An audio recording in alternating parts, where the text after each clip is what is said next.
제5절 전문법칙. 그래서 전문 증거와 전문 법칙이 있습니다. 전문 증거 그 말은 전에 들었던 증거란 얘기죠. 쉽게 얘기해서. 그래서 사실의 기초가 되는 경험적 사실을 경험자가 기준이 어딘가 보세요.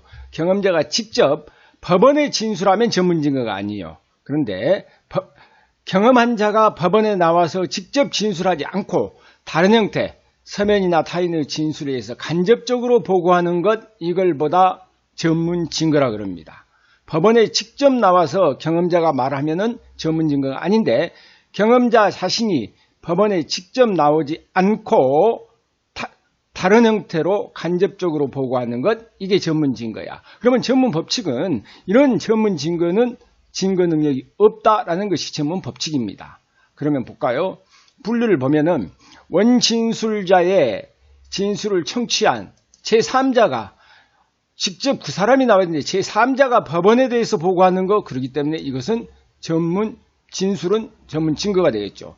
진술서, 원진술자가 자신이 체험한 사실을 서면에 기재해둔 결과 서면이 법원에만 제출되는데 지가 직접 나와서 법원에 와서 진술해야 되는데 법원에만 제출되는 경우, 이걸 딱 니은 진술 녹취서, 원진술자가 체험한 사실을 진술하고 이를 제3자가 녹취한 결과 그 서면이 법원에 제출되는 경우, 아무리 법원에 제출될지라도 직접 지가 나와야 됩니다. 원진술자가 직접 나와야 돼. 이건 진술 녹취서라는데 이것은 전문 서류에 해당돼 버립니다.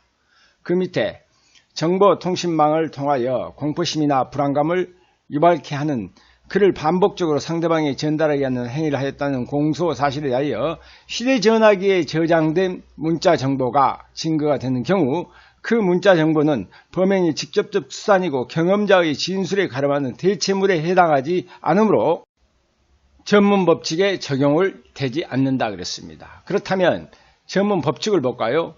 제310조 2 전문 증거와 증거 능력의 제한. 전문 법칙은 증거 능력에 관한 것이다 라는 것을 제목에서 알 수 있고, 제311조 내지 316조에 규정한 것 위에 공판 준비 또는 공판 기일에서 진술에 대신하여 서류를 기재한 서류나 진술을 기재한 서류나 공판 준비 또는 공판 기일에서 타인의 진술을 내용으로 하는 진술은 이를 증거로 할 수 없다 그랬습니다.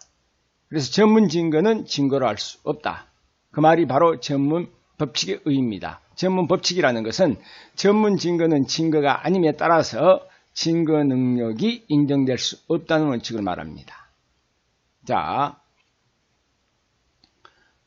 그렇다면 이런 법칙은 어디서 나왔냐 그러면 17세기 말 영국에서 증인에 대해서 반대 신문권을 보장하기 위해서 형성되었다.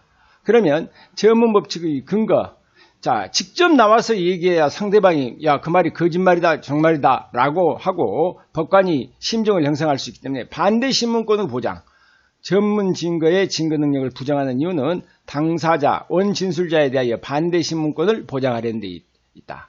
그리고 직접 나와야죠. 법원에 직접 나와야 돼. 그래서 직접 심리주의 요청, 수사서류 등 전문 증거의 증거 능력을 무조건 인정하면 유죄를 증거를 채택한다는 것이 법관의 면전에서 직접 조사한 증거에 한한다는 하나여 재판의 기초를 삼을 수 있다는 우리 직접 심리주의의 취지에 위배됩니다. 전문 증거를 인정하게 되면. 그 다음에 3번 신용성의 결여. 그 말은 믿을 수도 없다. 왜?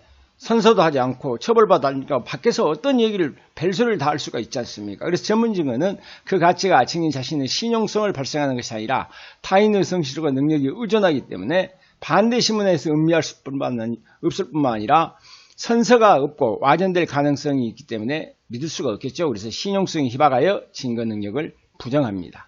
그러면 전문 증거의 적용 범위가 있어요. 전문 법칙의 적용 범위에서 진술 증거. 진술해야 돼. 비진술 증거에 대해서는 전문 법칙이 적용되지 않죠. 흉기가 말을 합니까? 그래서 범행에 사용한 흉기, 재산죄의 작물. 그래서 비진술 증거에 대해서는, 그놈에 대해서는 반대 신문이 불가능하므로 전문 법칙의 신용성에 문제가 여지가 없기 때문에 적용되지 않습니다. 그 다음에 2번 요증사실. 원진술이 내용이 된 사실의 전부가 요증사실인 경우에만, 증명을 요하는 사실인 경우에만 전문 증거가 되고 따라서 전문 법칙이 적용됩니다. 만약에 A가 B를 살해했다는 말을 들은 을로부터 들었어요. 누가 들었어? 갑이 증언하는 경우 나와서 증언할 때 갑의 증언은 A와 B를 살해했다는 사건에 대해서는 전문 증거가 되지만 을에 대해서 명예훼손 사건에서는 본래 증거, 원본 증거가 된다. 이건 여러분이 잘 생각을 해보시면 되는 부분이고, 만약에 전문 법칙이 적용되지 않는 경우 이 부분은 정확하게 파악을 해두셔야 되죠. 전문 법칙은 전문 증거가 아닌 증거에 대해서는 적용되지 않는다. 그래서 보통 증거물과 같은 비진술 증거나 탄핵 증거, 당사자의 증거람에 동의한 경우에는 전문 법칙이 적용되지 않는 부분을 잘 알아두시기 바랍니다. 그래서 비진술 증거, 정황 증거, 비진술, 증거물과 같이 비진술이나 원진술자의 증언이 언어적 행동이나 정황 증거로 사용되는 경우에는 전문 법칙이 적용되지 않습니다. 또 탄핵 증거로 사용되는 진술, 증인의 신용성, 증인 믿지 마라, 이걸 탄핵하기 위해서 공판정 위에서 행해지는 모순된 진술을 증거로 제출하는 경우, 그래서 원진술자의 진실성을 증명하기 위한 경우가 아닌 것이기 때문에 이것은 전문법칙이, 탄핵 증거는 전문법칙이 적용되지 않습니다. 증거의 동의, 당사자가 증거로 하는데 동의할 때 이것은 전문 증거의 증거 능력을 인정해버리는 것이기 때문에 전문법칙이 적용되지 않는다. 간이 공판 절차에서는 당사자의 동의가 있는 것으로 간주되죠. 그렇다면 전문법칙이 배제되는 절차로서 약식 절차, 왜? 약식 절차는 서면으로 하기 때문에 그걸 물어볼 필요도 없고 직접 나오지 않기 때문에 전문법칙이 배제됩니다. 직결심판 절차, 그 다음에 간이공판 절차. 간이공판 절차는 어떻습니까? 증거가 있는 것으로 동의한 것으로 간주돼 버린 것이고, 직결심판에서는 전문 증거라도 그놈으로서 유죄를 선고할 수 있기 때문에 전문법칙이 배제되는 절차입니다. 그러면 이렇게 전문법칙으로 하고 전에 들은 얘기는 전혀 증거로 사용하지 말자, 예외를 아예 안 둬버리면 재판을 못한다는 얘기죠. 그래서 예외를 두는 겁니다. 그래서 예외란, 전문 증거가 증거 능력이 있는데 예외를 인정한다, 그 말은 곧 증거 능력이 인정된다는 얘기죠. 그래서 전문 법칙의 예외라 하면 전문 증거가 예외적으로 증거 능력이 인정되는 경우를 말한다. 그래서 그러면 아무리 전문 증거라 해도 믿을 수 있는 거예요. 신용성이 보장되어 있는 것이 있다. 그렇다면 예외 인정의 기준, 앞으로 신용성의 정황을 보니까 믿을만하다, 이걸보다 특히 신빙할 만하다, 그래서 특신성이라고도 합니다. 원진술이 법원은 면제에서 행하지 않더라도 원진술자의 진실성이 재반 정황에 의하여 담보되는 경우를 말한다. 그래서 신용성의 정황성 보장은 전문 증거의 진술 내용의 진실성을, 내용 자체의 진실성이란 것이 아니라 그 진술의 진실성을 보장하는 외부적 상황이 있었다라는 겁니다. 보통의 경우 3번에 보면은 정황적 보장으로 전문 증거의 증거 능력이 인정되는 경우, 사건 직후 충동적 발언과 자연 반사적인 진술, 불에 대면 뜨거 하는, 그렇죠? 예부 불이 났다 그 말 아닙니까? 그러면 뜨거 그러지, 추워 그런 사람은 없죠.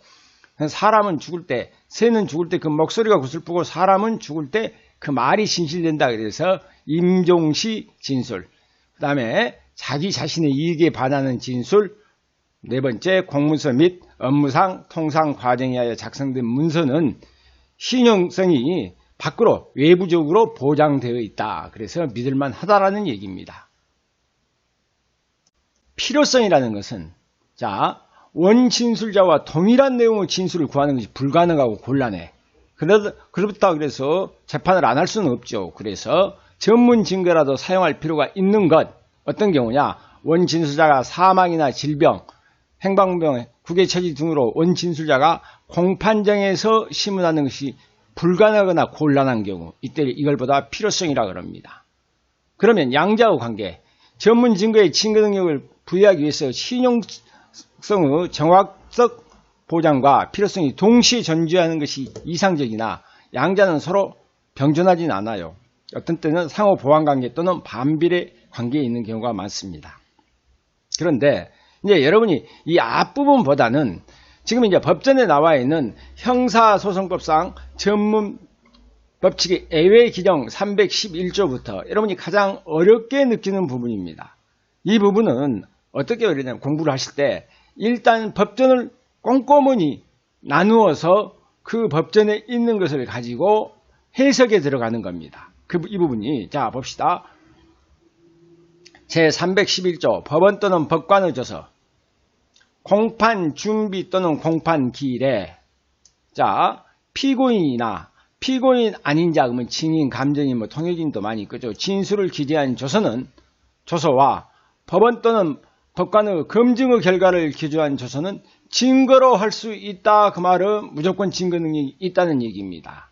그래서 자 제184조 및 제221조 2의 규정하에서 작성된 증거보전 증인신문 절차에서 작성된 조서도 같다. 왜냐하면 여기도 법관이 나와 있는 법관 면전 앞 조서이기 때문에 그렇다. 그러면 아주 한마디로 어떤 개념을 하느냐. 법관 면전 앞에서 자 작성한 조서는 뭐라? 당연히 증거 능력이 있다라고 생각하시면 됩니다. 여기서 1번 법원 또는 법관의 면전조서 법원 또는 법관의 면전에서 진술을 기재한 조서이므로 그 성립이 진정하고 신용성 정황적 보작이 뛰어나기 때문에 무조건 증거 능력을 인정한다. 그래서 공판조서라든가 증인신문조서, 피고인의 신문조서 같은 게 있다. 그러면 여기를 나눠서 보자고요. 나눠서 피고인의 진술을 기재한 조서가 있고 피고인 아닌 자가 있습니다. 이제 피고인의 진술을 기재한 거 공판 준비 절차에서 피고인을 신문한 조서나 공판 기일 전 법관의 검증조서, 피고인의 진술 일부를 기재한 부분이 있고 공판 기일에서 피고인의 진술을 기재한 조서는 공판 갱신 전에 공판조서라든가 파기, 환송, 이송 전에 공판조서 이걸 다 포함합니다. 그러나 이렇게 311조의 적용을 받은 것은 피고인의 진술을 기재한 조서는 당해 사건에 제한이 됩니다. 다른 사건이 아니라 당해 사건에서의 피고인의 진술을 기재한 조서입니다.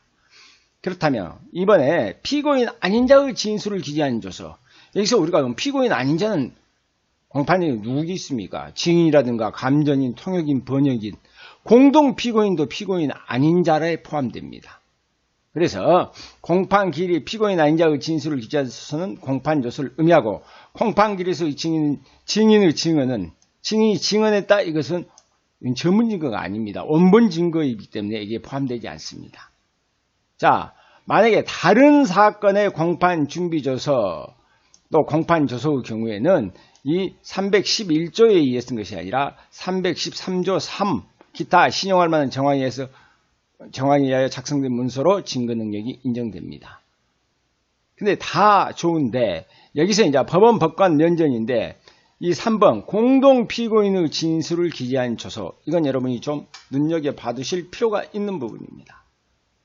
왜 그런고 하니 공범인 공동 피고인의 경우에는요 어쩝니까? 피고인의 동의가 없더라도 증거 능력이 인정돼 버립니다. 하지만 공범이 아닌 공동 피고인은 이건 상대방의 뭐가 됩니까? 그 공범이 아닌 공동 피고인에 대해서 증인의 지위에 있습니다. 그러니까 만약에 선서를 하지 않는다면 선서 없이 공동 피고인으로서의 진술은 공동 피고인에 대한 공소 사실을 인정하는 증거로 쓸 수가 없는 겁니다. 그래서 자, 법관 앞에서 공동 피고인의 경우와 조서가 공동 피고인, 공범이 아닌 공동 피고인의 경우는 나누어서 여러분이 숙지를 해 두실 필요가 있습니다. 검사 작성 피의자 신문 조서가 그 내용의 일부를 가린 채 복사를 한 다음 원본과 상이 없다는 인증을 하여 초본의 형식으로 재판장이 제출한 경우 위와 같이 피의자 신문조서의 초본은 피의자 신문조서 원본이 가려진 부분의 내용이 가려지지 않는 부분과 일단은 분리가 가능해야 되고 당해 공소사실에 관련성이 없는 경우에만 자 그래도 그 피의자 신문조서의 원본이 존재하거나 존재하였을 것 원본은 일단 존재해야 되고 그 피의자 신문조서의 원본 제출이 불능 또는 곤란한 사정이 있을 것이고 원본이 정확하게 전시했을 것 이 세 가지 요건을 다 충족된다는 것을 전제하에 피고인에 대한 검사 작성 피의자 신문조서는 원본과 동일하게 취급되어질 수 있다. 검사 작성 피의자 신문조서로 본다는 얘기입니다. 그러면 세 번째 판례, 검사의 송치 전에 구속 피의자로부터 받은 검사 작성 피의자 신문 조서는 검찰에 송치도 전에 구속 피의자로 검사가 가서 피의자 신문 조서를 작성했다. 이것은 극히 이례적인 것으로 속하는 그와 같은 상태에서 작성된 피의자 신문 조서는 내용을 부인하면 증거 능력이 상실하게 되는 사법경찰관 작성 피의자 신문 조서상의 자백 등을 부당하게 유지하려는 수단으로 악용될 가능성도 있어 그렇게 해야 할 특별한 사정이 보이지 않는 한 송치 후에 작성된 피의자 신문조서와 마찬가지로 취급되어지기는 어렵다. 그 말은 송치 전에 검사가 가서 작성한 피의자 신문조서를 송치 후에 검사가 작성된 피의자 신문조서와 동일하게 취급되어지지는 않는다는 얘기입니다. 4번, 인지 절차를 밟기 전에 수사를 하였다 하더라도 그 밑에 인지 절차가 이루어지기 전에 수사를 하였다는 이유만으로 그 수사가 위법하다고 볼 수 없고 진술 조서 등의 증거 능력도 부인할 수 없다는 것. 5번째, 수사기관이 피의자 신문조서를 작성함에 있어서 그것을 열람하거나 읽어줘야 되는데 그 절차가 비록 행하지 않았다 하더라도 그것만으로 피의자 신문조서가 증거 능력이 없게 된다고 할 수 없고 같은 법 312조에 요건을 갖추면 그건 증거로 할 수 있다. 지금은 이제 이 조서의 작성에 대해서 이걸 작성 자체가 유효하냐 무효하냐를 먼저 배운 다음에 그 다음에 전문 증거에 대해서 어떻게 증거 능력을 인정할 것인가를 우리가 배워야 됩니다. 6번, 조서 말미에 피고인의 서명만 있고 그 날인이나 간인이 없는 검사 작성의 피고인에 대한 피의자 신문조서는 증거 능력이 없다고 볼 것이고, 그죠? 피고인이 법정에서 그 피의자 신문조서의 의무성을 인정하였다 할지라도 그 날인이나 간인이 없으면 증거 능력이 없다라는 얘기입니다. 의무성은 내가 했다라고 한다고 고문받지 않았다 그랬다 할지라도 자 증거 능력은 없다. 검사 작성 피의자 신문 조서에 작성된 것은 검사의 서명 날인이 되어 있지 아니한 경우에 그 피의자 신문 조서는 공무원이 작성된 조서로서의 요건을 검증조서, 공판 준비 또는 공판 길에서 법원 또는 법관에서 검증의 결과를 기재한 조서죠. 증거보전 절차에서 판사가 검증을 행한 조서나 이런 것은 모두가 법원이나 법관이 직접 행하여야 하기 때문에 신용성이 있고 검증에 당사자의 참여권이 인정되어 당연히 증거 능력이 인정됩니다. 그러나 이런 검증조서도 당해 사건의 검증조서에만 해당되고 다른 사건의 검증조서는 이건 참여권이 보장되지 않기 때문에 포함되지 않는다고 봐야 되겠죠. 왜 다른 사건의 검증조서가 안 되느냐? 참여권이 보장되지 않았기 때문에 그렇다. 그런다 할지라도 만약에 검증조서에 첨부된 사진이나 도화 이런 것은 검증조서와 일체를 이루는 것으로 봐서 검증조서와 같이 취급되어집니다. 이건 했죠. 증거보전 절차나 증인신문 절차에 작성된 조서 이것은 법관 면전 앞에서 하기 때문에 이것도 법관 면전이라는 것이기 때문에 311조에서 증거 능력이 인정됩니다. 법원이나 법관 면전 앞에서 작성된 것은 자 당연히 증거 능력이 인정된다. 그래서 여러분이 쉽게 생각하십니다. 하지만 이제부터 여러분이 조금 천천히 꼼꼼히 보면 피의자 신문조서 피의자 신문조서라는 것은 누가 작성을 합니까? 피의자 단계에서 수사기관이 작성하죠. 그래서 피의자 신문조서는 수사기관, 검사나 사법경찰관이 누구를 피의자를 신문하여서 그 진술을 기재한 조서를 말한다. 그런데 수사기관이 작성했기 때문에 법원보다는 신용성이 떨어진다는 얘기야. 그래서 수사기관이 작성한 피의자 신문조서의 신용성의 보장은 법관 면전 조서에 비하여 현저히 약하기 때문에 일정한 요건 하에 그 요건을 충족해야만이 증거 능력을 인정합니다. 그래서 우리가 지금부터 배워야 될 것이 일정한 요건이라는 것을 배우게 됩니다. 그럼 밑에 판례 부분을 먼저 볼까요? 자, 1. 검찰 주사가 검사의 지시에 따라서 검사가 참석하지도 않는 상태에서 피의자였던 피고인을 신문하고 작성하고 검사는 나중에 검찰 주사의 조사 직후 피고인에게 개괄적으로 질문한 사실이 있을 뿐일 때 이것은 검사가 작성한 조서라고 보냐 안 보냐 작성한 피의자 신문조서라고 볼 수 없습니다. 볼 수 없으므로 검사가 피의자 아닌 자의 진술을 기재한 조서에 해당하지 않는 것이 명백하다. 갖추지 못한 것으로서 법률의 기준이 무효이고 그래서 증거 능력을 인정할 수 없다라고 봐야 된다. 자, 그 피의자 신문조서에 진술자인 피고인의 서명 날인이 되었다거나 피고인이 법정에서 그 피의자 신문조서의 진정 성립과 이물성을 인정한다 해도 달리 볼 것이 아니다. 그러면 증거 능력은 끝까지 없다라는 겁니다.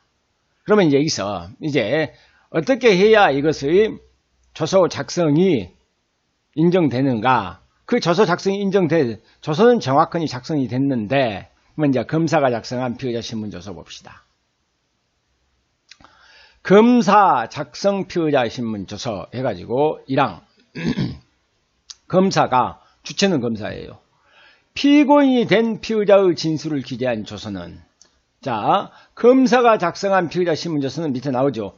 검사가 작성하고 그 사람이 피고인이 돼야 됩니다. 피고인이 된 피의자의 신문을 뺀 피의자의 신문조서만 이게 적용됩니다. 어떤 요건이 있어야 되냐? 적법 절차와 방식에 따라 작성된 것이고 첫째, 피고인의 진술한 내용과 동일하게 기재되어 있어야 된다. 적법 절차와 방식은 뭐 진술 거부권의 고지라든가 영장이라든가 모든 것을 말하는 것이고 진술한 내용과 동일하게 기재되어 있다. 그 말은 자 검사의 서명 날인 이건 형식적 성립의 진정이라 그러는데 내가 너 밥 500원에 사서 먹었냐? 500원 사서 먹었냐고 물으니까 예 하고 대답해서 그 내용 그대로를 적어진 거야. 500원에 산 것이 아니라 밥을 1000원에 샀다면 실질적 진실은 맞지 않지만 물어본 대로 그 내용이 동일하게 기재되어 있으니 공판 준비 공판정에서 피고인의 진술에서 인정한다. 그 말은 여기서 내용을 인정한다는 것이 아닙니다. 성립의 진정을 인정하는 것이 되고 그 조서에 기재된 진술이 특히 신빙할 수 있는 상태하에서 행하여졌음이 증명된 때 하나여 증거로 할 수 있다. 그러면 여기서 검사 작성 피의자 신문조서는 여러분 봅시다. 먼저 첫째 뭐라 그랬어요? 적법한 절차와 방식. 두 번째 진술한 내용과 동일하게 기재되었다. 실질적 성립의 진정이 인정되고 그 다음에 특히 신빙할 수 있는 상태에서 행하여졌을 때 증거를 할 수 있다. 이 세 가지 조건이 있다면 증거를 할 수 있다 그랬습니다. 그러면 그 밑에 일단 작성의 주체부터 봅시다. 312조 1항에 의하여 증거 능력이 인정되기 위해서 피의자 신문조서는 검사에 의해 작성된 것이다. 작성의 주체는 검사여야 된다. 아까 그 판례가 그랬죠. 검사가 작성하지 않은 상태에서 피의자 신문을 한 경우나 검찰 주사가 조사 직후 주사가 먼저 조사하고 개괄적으로 질문한 사실이 있는 경우 검사의 서명 날인이 있더라도 검사 작성 피의자 신문조서에는 해당하지 않습니다. 자, 피의자의 진술을 녹취 내지 기재한 서류 또는 문서가 수사기관의 조사기관에 작성된 것이라면 그것이 이건 뒤에 나와야 할 판례인데 많이 먼저 나오네. 진술서, 그 다음에 진술저서, 진술서, 자술서라는 형식을 취하더라도 피의자의 진술이 기재되어 있으면 수사기관의 조사 과정에서 그 형식 이하를 불문하고 다 진술이 기재되어 있으면 무엇과 달리 볼 수 없다. 피의자 신문조서로 본다는 겁니다. 이건 반드시 알아둬야 할 아주 중요 판례입니다. 2번 수사 과정에서 담당 검사가 피의자인 갑과 그 사건과의 대화 내용의 장면을 녹화한 비디오 테이프에 대해서 법원의 검증조서는 이러한 비디오 테이프 녹화 내용이 피의자의 진술을 기재한 피의자 신문조서와 실질적으로 같다고 볼 것이므로 피의자 신문조서에 준하여 증거 능력을 가려야 된다. 일단 피의자 신문조서는 조서라는 피의자의 진술이 어디에 기재되어 있더라도 기재되어 있으면 그것은 피의자 신문조서와 동일하게 취급되어진다 라는 개념을 반드시 알고 계셔야 됩니다. 그러면 이제 우리가 성립의 진정, 무엇보다 성립의 진정이라 그러느냐? 여기서 형식적 성립의 진정은 내가 서명 날이니 내가 이걸 읽어보고 도장 찍어 그러니까 읽어보고 위에 문답을 읽어보고 도장 찍어 그러는데 그 서명 날인이 내 것이 틀림없다. 이게 바로 형식적 진정 성립을 인정하는 겁니다. 그러면 실질적 성립의 진정은 초서의 기재 내용, 문답의 기재 내용이 진술자의 진술 내용과 일치하는 것을 의미합니다. 그러나 형식적 성립의 진정이 인정되더라도 실질적 성립의 진정은 추정되지 않습니다. 근데 우리 지금 형사소송법에서는 무엇을 다 요구합니까? 실질적 성립의 진정을 이제 그래서 내용이 그대로 기재되어 있다. 내용이 일치하는 것. 진술 내용의 일치. 이걸 보다 뭐라 그럽니까? 성립의 진정이라고 그럽니다. 312조 1항과 2항 피고인이 된 피의자란 공동피고인과 피고인 아닌 자의 공동피고인은 그럼 지가 아니기 때문에 피고인 아니죠. 피고인 아닌 피의자의 신문조서는 제외된다. 당연한 얘기였죠. 자, 왜? 공동피고인은 피고인이라고 볼 수 없죠. 그 사람 입장에서, 피고인 입장에서 생각을 하는 겁니다. 1번 판례. 형사선고 312조 1항 법문의 성립의 진정이라 함은 간인, 서명, 날인 등의 조서의 형식적 성립 진정과 조서의 내용이 원진술자가 진술한 대로 기재되어 있다는 실질적 진정 성립을 모두를 의미하는 것이다. 그래서 따라서 검사가 피의자나 피의자 아닌 자의 진술을 기재한 조서는 공판 준비, 공판 기일에서 원진술자의 진술에 있어 형식적 성립 진정뿐만 아니라 실질적 성립의 진정까지 인정될 때 하나에 비로소 그 성립의 진정함이 인정되어 증거로 사용할 수 있다고 보아야 될 것이다.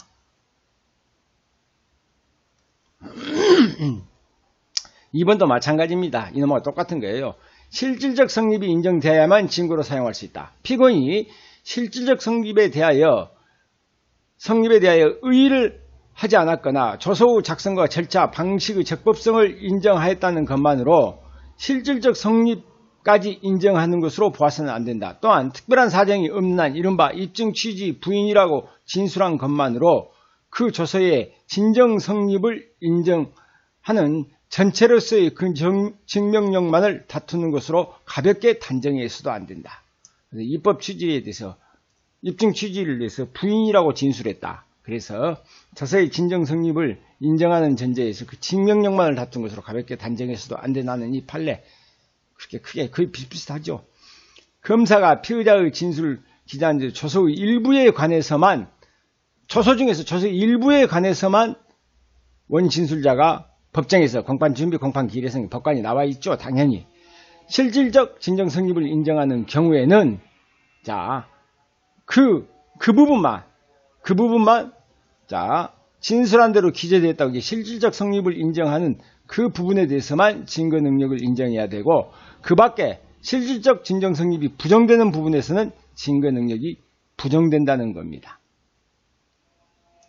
그렇다면 피고인이 진정 성립을 인정하는 경우 인정해버리면 간단하죠. 무조건 수사기관과 무조건 관련이 있다면 기억은 다 포함됩니다. 적법한 절차와 방식에 의해서 작성된다. 이런 적법한 절차와 방식이라는 것은 피의자 신문자 수사기관이 진술거부권 고지, 수사 과정을 기록하고 이런 법규에 정한 절차와 방식에 따라서 작성돼야 된다. 그리고 진정 성립이 인정한다 그 말은 실질적 진정 성립이 인정된다 그 말이죠. 그 말은 곧 조서의 피고인이 진술한 내용과 동일하게 기재되었다는 것을 공판 준비 공판에서 법관 앞에서 피고인의 진술에 의하여 인정되었다는 것을 의미하는 겁니다. 그 다음에 특신 상황을 인정. 신용성의 정확적 보장과 같은 의미로서 그 진술의 내용이 조서 또는 서류의 작성에 허위개비 여지가 없고 진술 내용의 신빙성이나 임의성을 담보할 구체적 외부적 정황이 있는 경우를 가리키는 것이 특신 상황의 인정이 있습니다. 그런데 이렇게 인정하면 좋은데 부정할 때는 어쩔 것이냐. 부정할 때의 방법을 부정할 때 그러면 그대로 재판하지 않을 수는 없고 그러면 일단 진정 성립을 부인하는 경우 1항에도 불구하고 그 말은 부인한다 그 말입니다. 피고인이 그 조서의 성립의 진정을 부인하는 경우 그 조서에 기재된 진술이 피고인의 진술의 내용과 동일하게 기재되어 있음이 영상 녹화물이나 그 밖에 객관적 방법에 의해서 증명되고 그 조서에 기재된 진술이 특히 신빙할 수 있는 상태에서 행하였음이 증명된 때 하나여 증거로 할 수 있다. 그러면 인원과 진정성을 인정하는 경우와 부정하는 경우의 차이점이 뭔가 여러분이 한번 봐보십시다. 간단해. 적법 절차와 방식은 같아. 자, 특신 상황의 인정 이것도 같아. 그러면 부인하는 경우에는 니은만 다르죠. 영상 녹화물 기타 객관적 방법으로 실질적 진정 성립이 인정돼야 됩니다. 그래서 아무리 부인하더라 할지라도 자, 영상 녹화물이나 그 밖에 객관적 방법에 의하여 증명이 된다면 이건 뭐라 그럽니까? 법관이 증거 능력이 있는 것으로 보아서 유죄의 증거로 사용할 수 있다는 겁니다. 그러면 검사 작성 피의자 신문 조서는 간단하죠. 뭐가 옵니까? 적법성과 방식에 따를 것, 특신 정황. 그러니까 기억하고 티켓은 보고 이제 니은만 갖고 우리가 봐보자는 얘기죠. 피고인이 인정할 때 진정성님이 인정하면 좋죠. 자, 내용과 동일하게 인정되었다 하면 좋아요. 근데 부인할 때는 어쩔 것이냐? 영상 녹화물이나 기타 객관적 방법으로 그놈이 인정받아야 된다는 얘기입니다. 자, 그 다음에 이제 판례로 볼까요? 1번, 피고인이 된 피의자의 진술을 기재한 검사 작성 피의자 신문 조서가 그 실질적 징적 성립이 인정되지 아니한다면 그 조서에 기재된 피고인에 대한 진술이 특히 신빙할 수 있는 상태에서 행하였다 하더라도 이건 증거를 할 수 없다. 당연한 얘기고. 2번, 피고인이 당해 공판 절차에서 법관에게 검사가 제출한 자신의 진술이 기재된 조서의 진정 성립을 부인함으로써 조서의 증거 능력을 부정한다는 취지를 진술한 이상, 자, 그 공판 진행 중 피고인 신문 또는 공동 피고인에 대한 증언 과정에서 그 조서의 진정 성립을 인정하는 취지의 진술을 하였다 하더라도 그로써 그 조서의 증거 능력의 종전의 진술을 번복하는 것임이 분명하게 확인되는 예외적인 경우가 아니라면 원진술자인 피고인의 진술에 대하여 그 조서의 진정 성립이 인정되었다라고 볼 수 없다. 근데 어떤 것이 확인돼? 진술 번복된 것이 분명하게 확인되는 예외가 있다면 몰라도 예외가 확인되지 않는다면 조서의 진정 성립은 부정된다는 얘기죠. 3번.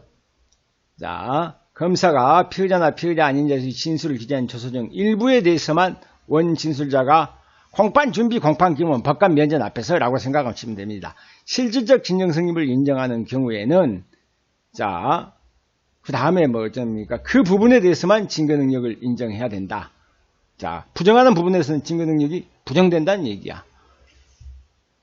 4번. 그렇다면 피고인이 공판정에서 자신에 대한 검사 작성 피의자 신문 조서에 대해서 그 서명 무인을 시인하면서 이무성을 다투는 경우 그 이무성을 다툴 때 어찌해야 되는가? 법원은 구체적 사건에 따라서 당해 조서의 형식과 피고인의 학력이라든가 경력, 직업, 사회적 위치, 지능의 정도를 재반 참작하여 자유로운 심증에 의해서 이걸 판단하면 됩니다. 검사 작성 뭐돼서 공동 피고인에 대한 피의자 신문 조서는 그 공동 피고인이 법정에서 진정 성립을 인정하고 이무성이 인정되는 경우 다른 공동 피고인이 이를 증거로 하며 부동의하였다 할지라도 다른 공동 피고인의 범죄 사실에 대해서 유죄의 증거로 삼을 수 있다. 잘 봐둬야 할 주문입니다. 판례입니다. 6번에 사법연수인 검사의 직무대리가 자 합의부 심판 사건에 해당하지 아니한 사건에 대해서 검사 직무를 대리하여 피고인에 대한 피의자 신문조서를 작성할 수 있는 경우 피의자 신문조서는 형사소송법 310조 1항의 요건을 갖추고 있는 한 당해 지방검찰청 또는 지청의 검사가 작성한 피의자 신문조서와 마찬가지로 취급되어지는 겁니다. 수사기관이 진술자의 성명을 가명으로 기재해 조서를 작성하였다. 그 이유만으로 그 조서가 적법한 절차와 방식에 따라 작성되지 않았다고 할 것은 아니다. 그러면은 적법한 절차에 따라서 작성된 것이라고 본다. 이제 그 밑에는 여러분이 한번 읽어보시고 이 3번에 사법경찰관 작성의 피의자 신문조서 이건 사경작성 피의자 신문조서 그러죠. 보통 말할 때. 그러면 이 사경작성 피의자 신문조서는 검사 이외 수사기관이 작성. 검사 아닌 수사할 권한이 있으면 전부 사경입니다. 작성한 그냥 피의자 신문조서죠. 피고인이 된 피의자 그런 얘기가 없습니다. 그냥 피의자 신문조서는 적법한 절차 방식에 따라 수사기관이면 무조건 적법한 절차와 방식은 무조건 따라야 된다. 그건 따라가는 것이고 공판 준비 공판 기일에 뭡니까? 공판 준비 공판 기일에 그러면 법관 면전에 그 피의자였던 피고인 또는 변호인이 피고인이나 변호인이 그 내용을 인정한 때 하나여 증거로 할 수 있다. 내용의 인정입니다. 내용을 인정한다는 것은 거기 가서 작성된 것이 실체적 진실에 맞다라는 것을 내용의 인정이라고 합니다. 그래서 의 사법경찰관이 작성한 피의자 신문조서는 법관 면전 앞에서 그 피의자 변호인이 내용을 인정할 때 피의자나 변호인이 내용을 인정할 때 증거로 할 수 있다. 작성의 주체 사법경찰관뿐만 아니라 사법경찰관리가 사법경찰관 사무취급 자격으로 해서 작성된 피의자 신문조서도 이 사경작성 피의자 신문조서에 적용을 받고 검사 위에 수사기관 작성이라는 것은 외국 권한이 있는 외국에 있는 수사기관도 포함되는 겁니다. 그래서 판례를 보면 검사 위에의 수사기관이 작성한 문서는 검사 위에 수사기관에는 달리 특별한 사정이 없는 한 외국의 권한이 있는 수사기관도 다 포함되는 개념이다. 그러면 거기에서 범위를 보다 보면 기어 검사 위에 수사기관이 작성한 피의자신문은 피의자였던 피고인이면 공동 피의자였던 다른 피고인도 되고 전혀 다른 별개의 사건에서 피의자였던 피고인에 대한 피의자 신문조서 사법경찰관이 사경이 작성된 건 다 포함된다 라고 보면 돼. 그 다음에 증거 인정의 요건 그 말은 수사기관이기 때문에 이것도 적법한 절차와 방식에 따라 작성될 것. 그 다음에 사경은 간단해요. 내용의 인정입니다. 이 내용의 인정이란 것은 뭐라 합니까? 실체적 진실과 객관적 진실과 부합하다. 이 내용의 인정이란 조서의 진정 성립, 실질적 진정 성립뿐만 아니라 조서의 기재 내용이 객관적 진실에 부합하다는 조서 내용의 진실성을 의미합니다. 객관적 진실에 맞다라는 것이 공판 준비 공판 기일에 피의자였던 피고인 또는 변호인이 이걸 인정할 때 증거를 할 수 있습니다. 자, 판례 볼까요? 1. 검사 위에 수사기관이 작성한 당해 피고인과 공범관계에 있는 다른 피고인이나 피의자에 대한 피의자 신문 조서를 당해 피고인에 대한 유죄의 증거로 채택할 경우에도 적용되는 바 피고인과 공범관계에 있는 다른 피의자에 대하여 검사 위에 수사기관이 작성한 피의자 신문 조서는 그 조서의 내용을 부인하면 증거 능력이 부정되므로 사망 등을 이유로 해서 법정에서 진술할 수 없을 때 314조입니다. 예외적으로 증거 능력을 인정하는 형사소송법 제314조가 적용되지 않는다. 사경작성 피의자 신문조서는 적용되지 않는다. 이 뒤에 또 한 번 합니다. 2번 미국 범죄수사대 연방수사국의 수사관들이 작성한 수사보고서는 이것은 어쩌입니까? 사경작성 피의자 신문조서와 똑같이 봐야 되겠죠. 이것은 내용을 부인하는 이상 증거로 쓸 수 없다. 그 다음에 3번도 마찬가지로 검사 위에 수사기관 작성 피의자 신문조서는 공판 준비 공판기일에서 그 피의자였던 피고인이나 변호인이 내용을 인정할 때 하나여 증거로 할 수 있다.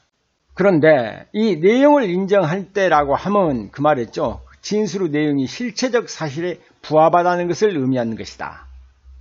자, 4번 피고인과 공범관계에 있는 공동 피고인에 대해서 검사 위에 수사기관이 작성한 피의자 신문조서는 그 공동 피고인이 법정의 진술에 의하여 성립의 진정이 인정된다 할지라도 당해 피고인이 공판기일에서 조서의 내용을 부인해버리면 이것은 증거 능력이 부정된답니다. 자, 이제 여기서 이제 관련 문제. 그래서 사경작성 피의자 신문조서는 뭐라고 생각하면 돼? 간단해요. 수사기관이니까 적정 절차에 의해서 작성됐고, 두 번째, 내용의 인정이 돼야 돼. 내용 인정, 실체적 진실과 부합하지 않다라고 하면 이건 무조건 증거 능력이 부정되어 버린다는 것이죠. 그러나 이제 관련 문제, 증거의 동의. 이 피의자 신문조서의 전문 증거에 증거의 동의의 대상이 되며 피고인이 증거로 하며 동의하면 증거조사를 할 필요 없이 증거 능력이 인정돼 버립니다. 이렇게 증거 능력 없는 전문 증거라 할지라도 피고인이 성립의 진정이나 내용을 부인하는 피의자 신문조서라도 무엇으로는 사용할 수 있냐? 탄핵 증거로는 사용할 수 있다는 겁니다. 자, 판례를 한번 볼까요? 판례. 피고인 내용을 부인하여 증거 능력이 없는 사법경찰 관리 작성의 피의자 신문 조서 이 부분에 대해서 뭐랍니까? 법정에서의 탄핵 증거로는 사용할 수 있다. 여기까지 보시죠. 그러면 314조는 적용을 받느냐 안 받느냐. 만약에 당해 피고인이 피의자 신문 당해 피고인의 피의자 신문 조서는 원칙적으로 그 피고인이 지금 법정에 나와 있다 그러니까 이놈을 적용할 여지가 없지만 공범인 피의자 신문 조서의 경우에는 검사 작성 피의자 신문 조서에는 314조가 적용될 여지가 있으나 사법경찰관 작성 피의자 신문 조서는 314조가 적용되지 않습니다. 이 314조 할 때 다시 또 합니다. 여기 또 나와 있네요. 검사 작성 피의자 신문은 1심에 동인에 대하여 증인 소환장 소재불능 또는 소재불명으로 송달불능이 되고 소재 담지 촉탁에 의하여 거주지를 확인할 방도가 없어 그 진술을 들을 수 없는 사정이 있고 그 조서의 내용에 의하면 특히 신빙할 수 있는 상태에서 작성된 것으로 보여주므로 원심이 314조에 의하여 증거 능력을 인정한 조치는 정당하다. 검사 작성 피의자 신문 조서는 예외적으로 형사선고 314조에 의해서 증거 능력이 인정됩니다. 하지만 사경작성 피의자 신문 조서는 314조에 의해서 314조가 적용된다 안 된다? 적용되지 않는다는 것. 이번에 판례가 검사 이외 수사기관 작성 피의자 신문 조서는 내용을 부인하면 증거 능력이 부정되므로 그 당연한 결과로 그 피의자 신문 조서의 사망 또는 이게 314조죠. 314조 사망 등의 사유로 인하여 법정에서 진술할 수 없는 때에 예외적으로 증거 능력을 인정하는 규정인 314조가 적용되지 않습니다. 그 다음에 이제 진술조서가 있어요. 진술조서. 자, 일단 법전을 먼저 봅시다. 법전을 먼저 보고 여러분이 보시는 게 편해요. 검사 또는 사법경찰관이 검사나 진술조서는 사법경 피고인 아닌 자의 진술을 기재하는 피고인 아닌 자는 참고인이죠. 자, 조서는 일단 이건 수사기관이기 때문에 이건 무조건 들어간다. 적법한 절차와 방식에 따라 작성된 것이고 그 조서가 검사 또는 사법경찰관 앞에서 진술한 내용과 동일하게 기재되어 있음이 자, 그 말은 성립의 진전이 인정되고 원진술자의 공판 준비 또는 공판 기일에서의 진술이나 영상 그 원진술자의 진술이나 영상 녹화물 그 밖에 객관적 방법에 의해서 증명이 되는데 원진술자가 진술하거나 영상 녹화물이나 그 밖에 객관적으로 증명되고 피고인 또는 변호인이 공판 준비 공판 기일에서 그 기재에 관하여 원진술자를 신문할 수 있을 때 반대 신문할 수 있을 때 하나여 증거를 할 수 있다. 다만 그 조서에 기재된 진술이 특히 신빙할 수 있는 상태에서 행하여질 것이 증명된 때에 한한다. 그러면 진술 조서는 좀 길지요. 그러나 뭐 길 것도 말 것도 없어요. 자, 진술 조서가 증거 능력이 인정되기 되려면 의의 봅시다. 수사기관이 피의자인 참고인을 진술한 조서를 진술 조서라 하는데 이건 수사기관이기 때문에 적법한 절차와 방식에 의해서 작성될 거 맞죠? 아까 진술의 내용과 동일하게 기재되었다. 그 말은 실질적 성립의 진정이 인정될 것입니다. 그 다음에 여기서 볼까요? 원진술자가 진정 성립을 인정하면 그 내용을 부인하거나 조서 내용의 다른 진술을 하여도 일단 증거 능력은 인정됩니다. 그리고 반대 신문권의 기회가 보장, 특신성 이 네 가지인데 반대 신문권의 기회가 보장될 것 그래야지 반드시 신문해야 되는 거예요. 반대 신문의 기회를 주면 족하지 반드시 반대 신문해야 되는 것은 아닙니다. 공동 피고인에 대한 검사 작성 피의자 신문 조서도 참고인의 진술 조서와 동일하게 취급함으로써 다른 공동 피고인에 대해서는 반대 신문권의 보장을 강화했는데 그래서 자 반대 신문권의 기회 보장 그리고 특신 상황이 인정될 것. 그렇다면 이 부분은 좀 다른 부분이 조금 있었죠. 왜 다른 부분이 있었냐? 앞에서 보면은 진술 조서에 대해서는 복잡해. 복잡할 것도 없으니 조서니까 1번은 있어. 1번은 적법 절차와 수사기관에서 하기 때문에 적법 절차와 방식. 2번 실질적 진정 성립이 인정될 것, 이것도 알겠죠. 그런데 자, 성립의 진정이죠. 그 다음에 만약에 성립의 진정을 인정하면 영상 녹화물 기타 객관적 방법의 증명에 의해서 증명되면 증거로 사용할 수 있고, 그 다음에 이제 반대 신문의 기회가 보장되고 특신 상황이 인정될 것이 바로 진술 조서입니다. 그러면 여러분이 진술 조서라고 해서 크게 뭐 어려운 부분은 없어요. 여러 가지가 있다. 그다음 조서 나왔기 때문에 조서 나오면 1번 무조건 있죠. 절차 지켜라. 그 다음에 특신 정황이 있어라. 그러나 이제 진술 조서의 부분에서는 특이하게 반대 신문권의 보장이라는 것이 있다는 것, 이걸 여러분이 머릿속에 기억을 해 두시면 돼. 그러면 여기서 진술서라는 것이 있어요. 진술서. 그런데 준술서 중에서 수사 과정에서 작성한 진술서. 야, 너 반성문 한번 써봐. 너 심할서 한번 써봐. 그것이 어느 과정이냐? 수사 과정에서 작성한 진술서입니다. 수사 과정 이외에서 작성한 진술서가 여러분이 좀 어렵게 느끼고 또 법이 조금 바뀐 부분이 있어서 그런데 진술서를 한번 볼까요? 일단 진술서의 개념부터 보고, 자, 법전부터 1항부터 4항까지 규정은 피고인 또는 피고인 아닌 자가 수사 과정에서 작성한 진술서에 준용한다. 그러면 이 진술서는 뭐냐? 진술서를 작성한 사람은 피고인도 작성할 수 있고 피의자 또는 참고인이 작성할 수 있다. 뭐라고 작성하냐? 자기의 생각이라든가 의사, 사상, 관념, 사실관계를 기재한 서면으로 명칭은 문제되지 않습니다. 컴퓨터 디스크에서 이렇게 써놓은 것도 진술서에 해당됩니다. 자, 그럼 이때 일단 판례를 한번 보면서 조금씩 진도를 나가볼까요? 원진술자가 공판기일에서 검사 작성의 진술조서와 피의자 신문 조서에 대하여 그 조서들 중 자신의 진술과 달리 기재되어 있는 부분을 특정하여 실질적 증정 성립을 부인한 바가 없고, 오히려 위 각 서류들이 작성 시 검사가 읽어보라고 준 조서들을 모두 읽지는 못하고 각 10분 정도 쭉 훑어보니 자신의 진술과 크게 다름이 없어 서명 부인했던 취지를 진술하였다면 이 각 조서는 증거 능력이 있다고 봐야 되겠죠. 외국에 거주하는 참고인과의 전화 대화 내용을 문답 형식으로 기재한 검찰 수사보 작성 수사보고서는, 자, 쭉 나와 있죠. 수사보고서는 결국 313조 진술을 기재한 서류에 해당되어야만 314조의 적용 여부가 문제될 바, 313조가 적용되기 위해서 그 진술을 기재한 서류는 그 진술자의 서명 날인이 있어야 된다. 일단 서명 날인이 없어버리면 안 되겠죠.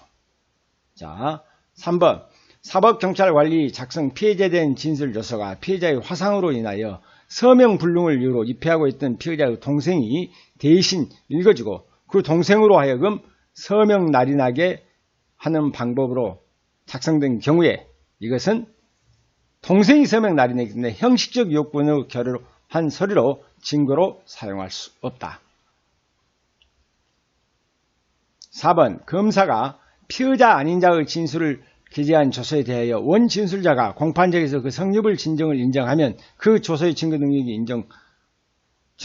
있는 것이고, 원 진술자가 공판 기일에서 그 조서의 내용과 다른 진술을 하거나 변호인 또는 피고인의 반대 신문에 대해 아무런 답변을 하지 않았다 해서 곧 증거 능력 자체를 부정할 만한 사유가 되지 아니한다. 자, 여기서 그러면 뭐라 합니까?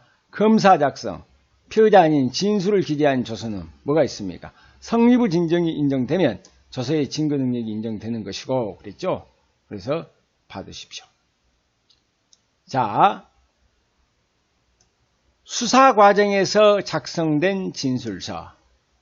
검사가 수사 과정에서 작성된 진술서는, 그러니까 수사 과정이니까 피고인이 작성된 것은 적법 절차와 방식, 실질적 진정 성립, 특신 상태, 이거라면 증거 능력이 인정됩니다. 그러나 그 외의 자에는 그 외에 피고인이 아닌, 그러면 이제 참고인이 되겠죠. 그러면 무엇이 더 들어가? 반대 신문권의 보장이 들어갑니다. 무조건. 참고인이라고 그 외의 자는 사법경찰관이 작성한 것, 피고인이 작성한 것은 적법 절차와 방식, 그 다음에 내용 인정. 여기는 특신 상태가 포함되지 않지요. 반드시 알으셔야 됩니다. 사경 작성의 경우에는 특신 상태가 사경 작성 피의자 신문조서나 진술서에는 특신성은 필요하지 않다. 왜? 내용을 인정이 돼야 되기 때문에 그렇습니다. 그 외자가 작성한 것은 상해 적법 절차와 방식, 그 외자 그럼 무조건 참고인인데 거의 반대 신문권의 보장이 들어간다. 자, 절차와 방식, 실적 진정성문, 특신 상태가 입증되면 증거 능력이 부정된다. 그러면 여러분 이제 편의를 위해서 도표로 한번 만들어 봤어요. 검사의 수사 과정이 작성한 피의자의 진술조서, 피의자의 진술서, 피고인이 된 경우 검사가 작성했기 때문에 자, 검사 수사 과정 그러면 무조건 수사 과정에서 그러면 1번은 무조건 들어간다. 그럼 편하게 다 지워버립시다. 그러면 검사 작성의 경우에는 성립의 진정이 인정돼야 되고 특신성이 있어야 된다. 사경 작성의 경우에는 내용의 인정이 있어야 된다. 피고인이 된 경우에. 그런데 검사나 사법경이 수사관이 작성한 참고인에 대한 것, 피고인 아닌 자니까 참고인에 대한 진술조서는 성립의 진정과 참고인은 반대 신문권의 보장, 성립의 진정, 그 다음에 특신 상태. 그래서 이걸 가지고 딱 비교를 해서 숙지를 해 두시면 쉽죠? 여러분이 이거 그렇게 어렵게 생각 안 하셔도 될 부분입니다. 자, 컴퓨터 디스켓에 들어있는 문건이 증거로 사용되는 경우 실질에 있어서는 피고인 또는 피고인 아닌 자의 진술을 기재한 서류와 크게 다를 바 없고, 그 말이죠. 이렇게 진술을 기재한 서류와 진술을 기재한 서류가 크게 다를 바 없고, 압수 보관 및 출력 과정의 조장 가능성이 있으며 기본적 반대 신문의 기회가 보장되지 않는 점에 비추어 그 내용의 진실성과 관련하여 전문 법칙이 적용된다 할 것이고, 그 작성자 진술자의 진술에 의하여 성립의 진정이 진정될 때 하나여 이를 증거로 할 수 있습니다. 3번, 그 밖의 과정에서 작성한 진술서. 아주 이게 중요한 부분이 법이 조금 바뀌어가지고 여러분이 진술 등 전 2조 규정의 피고인 또는 피고인 아닌 자가 작성한 진술서나 그 진술을 기재한 서류로서 작성자 또는 진술자의 자필이거나 서명 날인이 있는 것은 가로하고 피고인 또는 피고인 아닌 자가 작성하거나 진술의 내용이 포함된 문자, 사진, 영상 등의 정보, 컴퓨터용 디스크 그 밖에 그와 비슷한 정보 저장 매체에 저장된 것을 포함한다. 이와 같이 이하 이 조에서 같다는 공판 준비, 공판 기일에서 그 작성자 또는 진술자의 진술에 의하여 성립의 진정이 증명될 때 증거를 할 수 있다. 단 피고인의 진술을 기재한 서류는 공판 준비 또는 공판 기일에 작성자의 진술에 의하여 그 성립이 진정될 때 진정함이 증명되고 그 진술이 특히 신빙할 수 있는 상태 하에서 행해진 때 하나여 공판 준비 또는 공판 기일에서의 진술에 불구하고 증거를 할 수 있다. 아주 장황하게 써놨는데 아주 간단합니다. 여기서는 여기 지금 313조 진술서 등에서의 진술서는 수사 과정이 없기 때문에 적법 절차는 빠져버립니다. 적법 절차가 수사 과정에 자기 집에서 써가거나 밖에서 어디 친구 집에서 쓰거나 어쨌을 때 그랬을 때 이 부분이 적용됩니다. 그래서 진술서 한번 써서 내거나 반성문 써서 낸다거나 그래가지고 자기가 어디서 작성을 했어요? 수사기관 이외에서 작성된 것입니다. 수사기관의 조사 과정 위에서 작성된 것이다. 그러면 이놈에 대해서 2항도 볼까요? 1항에도 불구하고 진술서의 작성자가 공판 준비나 공판 기일에서 성립의 진정을 부인하는 경우에는, 인정하는 것이 아니라 부인하는 경우에는 과학적 분석 결과를 기초한 디지털, 포렌식 자료 감정 등 객관적 방법에 의해서 성립의 진정이 증명될 때 하나의 증거를 할 수 있다. 다만 피고인 안자가 작성한 진술서는 피고인 또는 변호인이 공판 준비, 공판 기일에서 그 기재의 내용에 관하여 작성자를 신문할 수 있을 것을 요한다. 반대 신문할 수 있을 것을 요한다는 얘기죠. 그러면 이놈을 이제 나눠서 여러분이 생각을 해볼 필요가 있어요. 피고인 또는 피고인 아닌 자가 작성한 진술서. 그 작성자, 진술자의 자필이거나 또는 그 서명 또는 날인이 있는 것을 공판준비 공판기일에서 작성자나 진술자의 진술에 의하여 무엇이 인정돼 성립의 진정이 증명될 때 증거로 할 수 있다. 그래, 여기서는 작성자가 곧 진술자이기 때문에 형식적 성립의 진정은 인정되지 않으며 여기서 말하는 것은 실질적 진정이 문제가 된다. 자, 그대로 써져 있는가가 문제가 된다. 그렇다고 문제가 별 의미가 없는 얘기인데 피고인의 진술을 기재한 서류. 하지만 그 내용 중에 피고인의 진술을 기재한 것, 피고인의 진술을 기재한 서류는 공판준비 공판기에서 법관 면전 앞에서 그 작성자의 진술에 의하여 성립의 진정함이 증명되고 그 진술이 특히 신빙할 수 있는 상태하에서 행하여지지 않아요. 피고인의 공판준비 공판기일에서의 진술에도 불구하고 증거로 할 수 있다. 성립의 진정, 피고인의 진술은 성립의 진정과 특신 상태가 피고인의 진술을 기재한 서류는 있어야 된다라는 거죠. 그래서 여러분 이걸 잘 그렇게 어려운 것은 아니에요. 어려운 것은 아닌데 자 한번 그 다음으로 한번 가봅시다. 진술서의 작성자가 성립의 진정을 부인해버려요. 지가 써놓고도 만약에 피고인이 작성한 진술서 피고인이 지가 판석을 써고 가놓고 무슨 소리 하고 있냐 하고 부인해버릴 때 그때는 어찌해야 된다 그랬어요? 자, 피고인이 작성한 진술서를 공판준비 공판기일에서 그 성립의 진정을 부인하는 경우 과학적 분석에 기초한 디지털 포렌식 방식이나 감정 등 객관적 방법으로 해서 성립의 진정함이 증명이 된다면 그냥 증거로 할 수 있다. 피고인 아닌 자가 작성한 진술서는 어쩝니까? 그 성립의 진정을 부인하는 경우 이것도 객관적 방법에 의하여 성립의 진정함이 증명되고 공판 준비에서 작성자를 반대 신문을 할 수 있으면 되는 겁니다. 그래서 부인하는 경우는 조금 여러분이 눈여겨 봐둘 필요는 있죠. 그렇게 어려운 부분은 아니니까 여러분이 아실 겁니다. 그러면 이제 감정서. 자, 감정서란 뭐냐? 자, 감정의 결과를 기재한 서류가 감정서죠. 그러니까 법원의 명령에 의해서 감정할 때 감정인의 감정보고서 여기 포함됩니다. 그러나 수사기관의 척탁에 의한 감정 수탁자의 감정서도 포함된다. 왜 감정서를 여기다가 넣어놨냐?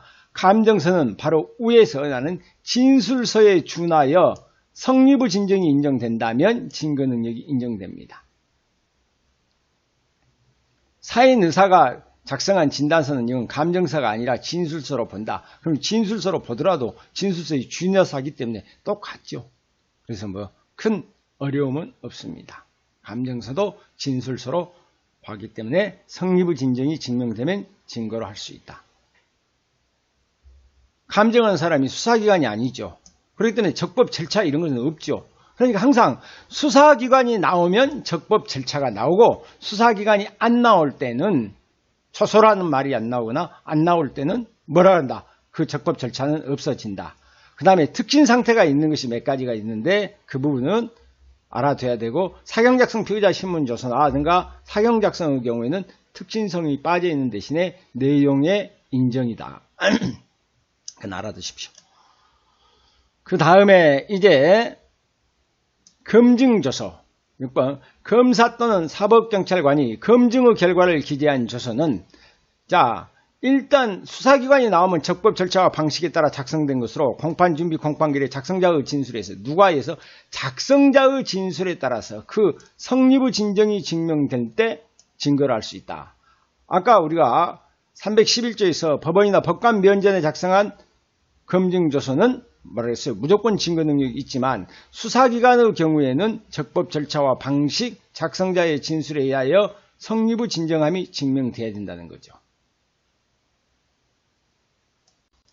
여기서 우리가 검증조서라는 것은 수사기관이 행하여지고 검증의 결과를 기재한 서면으로 목적물의 현상을 명확하기 위해서 뭐 사진이나 도서 같은 것도 첨부할 수 있으나 이 검증조서의 주체는 법원이냐 법관이냐 수사기관에 따라서 증거 능력이 차이가 있죠. 법원 법관의 경우에는 무조건 증거 능력이 있다 그랬죠. 그러면 검증조서의 증거 능력 검사 또는 사법경찰관이 검증의 결과를 기재한 조서는 이건 검사나 사법경찰이 같죠. 적법 절차와 방식, 수사기관이기 때문에 작성된 것으로 공판준비 공판기에서 작성자의 진술에 의하여 성립의 진정이 증명될 때 증거로 할 수 있다. 자, 여기서 작성자라는 것은 누구냐 그러면 거의 검사나 사법경찰관을 말하는 것이지 검증의 참여자는 포함되지 않습니다. 하지만 이제 여기서 문제되는 것은 관련 문제인데 그렇게 어려운 부분은 없습니다. 만약에 검증 조서에 진술이 들어있다. 이 진술의 증거 능력은 견해의 대립은 있으나 작성의 주체나 진술자에 따라서 검사 작성, 이건 진술 조서, 피의자 신문 조서로 봅니다. 진술이라는 것은. 그래서 검사가 작성했으면 312조 1항, 사경 작성 검증 조서는 실적으로 피의자 신문 조서가 같기 때문에 312조 3항. 그러면 검증 조서에 기재된 진술에 대해서는 사경 피의자 신문 조서와 같이 취급되어집니다. 그러면 실황조서, 뭘보다 실황조서라 그럽니까? 수사기관이 수사상 필요해서 교통사고, 화재사고 등 범죄 현장에서 가서 상황을 조사합니다. 실황을 조사하여 그 경위 결과를 기재한 조서, 실질은 검증과 동일한 제품으로 검증조서와 동일하게 취급되어지고 있습니다. 그런데 이렇게 검증조서는 검증조서가 그 조서의 작성자가 사망, 질병, 해외 거주, 소재불려 그 밖에 이 준하는 사유로 진술할 수 없을 때는 그 작성이 특히 신빙할 수 있는 상태에서 행해졌음이 증명될 때 증거로 해서 314조는 적용된다는 거. 그런데 여기서 이제 판례를 좀 볼 필요가 있는 부분이 있어요. 수사보고서의 검증의 결과에 해당하는 기재가 있는 경우 그 기재 부분은 단지 수사의 경위 및 결과를 내부적으로 보고하기에 작성된 서류에 불과하므로 그 안에 검증의 결과에 해당하는 기재가 있다고 하여 이를 형사소송법 312조 1항의 검사 또는 사법경찰관의 검증의 결과를 기재한 조서라고 할 수 없을 뿐만 아니라 자, 같은 법 313조 1항 피고인 또는 피고인 아닌 자가 작성한 진술서나 그 진술을 기재한 서류라고도 할 수 없고 진술서나 진술을 기재한 서류라고도 할 수 없고 311조, 315조, 316조의 적용이 대상이 되지 않은 불변함으로 그 기재 부분은 증거로 할 수 없다는 겁니다. 그래서 이 판례의 내용 자체를 전부 꼼꼼히 한번 받을 필요가 있다.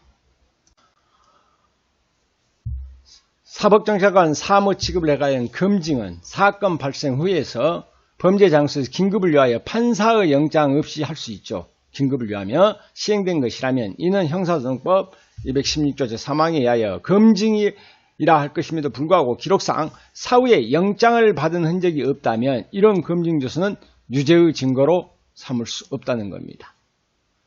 다음에 3번 사법경찰관이 작성한 검증조서에 피의자였던 피고인이 검사 이외의 수사기관 앞에서 자백한 범행의 내용을 현장에 따라 진술, 재현한 내용이 기재되어 있는 그 재현 과정을 촬영한 사진이 첨부되어 있었다면 이러한 기재나 사진은 피고인이 공판정에서 그 진술의 내용 및 범행 사건 상황을 모두 부인하는 이상 증거 능력은 없답니다.